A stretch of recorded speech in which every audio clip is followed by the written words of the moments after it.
আমাদের ক্রিকেটাররা বলে থাকে আমাদের ফ্যান্সটা যেন গঠনমূলক সমালোচনা করে। আজকে সিরিজের শেষ ম্যাচে বাংলাদেশি ক্রিকেটাররা যে পারফরমেন্স করেছে তারাই বলে দিক আমরা কিভাবে সমালোচনা করব। আমরা যারা ক্রিকেট ভালোবাসি আমাদের মূল্যবান সময় নষ্ট করেই আমরা তাদের খেলা দেখার জন্য বসে থাকি।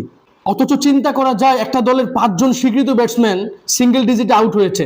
নুরুল হাসান সোহান বিগত 2টি ম্যাচে তিনি সুযোগ পাননি।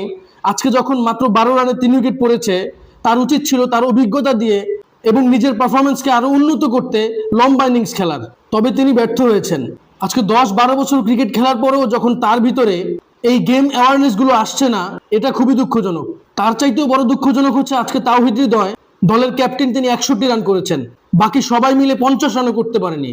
যার ফলে কি হয়েছে, ওডিআই থেকে শুরু করে এই পর্যন্ত বাংলাদেশ অস্ট্রেলিয়ার সামনে যতটুকু সমীহ আদায় করেছিল, লাস্ট ম্যাচে তার সবকিছুই শেষ হয়ে গিয়েছে।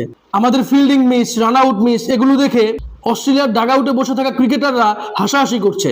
সত্যি বলতে আমরা ওডিআই সিরিজটাও জিততাম না যদি সেটা মিরপুরে না হতো। ঠিক আছে, আমাদের দলে ক্যাপ্টেন লিটন কুমার দাস তিনি অনুপস্থিত ছিলেন, তাই বলে কি আমাদের দল এরকম ছন্নছাড়া হয়ে পড়বে? সেক্ষেত্রে সবাই যখন খারাপই খেলেছে, আব্দুল গাফফার সাকলানকে সুযোগ দেওয়া উচিত ছিল। তার অন্তত আত্মবিশ্বাসটা বেঁচে থাকতো। আমাদের ক্রিকেটের সবচাইতে বড় সমস্যা হচ্ছে আমরা যখন কোনো ফরম্যাটে ভালো খেলি তখন আমাদের ভিতরে এতটাই সন্তুষ্টতা চলে আসে যে অন্য ফরম্যাটগুলোকে আমরা ফরম্যাটই মনে করি না।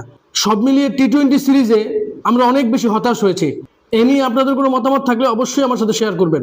ভিডিওটি ভালো লাগলে লাইক, কমেন্ট, শেয়ার, সাবস্ক্রাইব করবেন। ধন্যবাদ।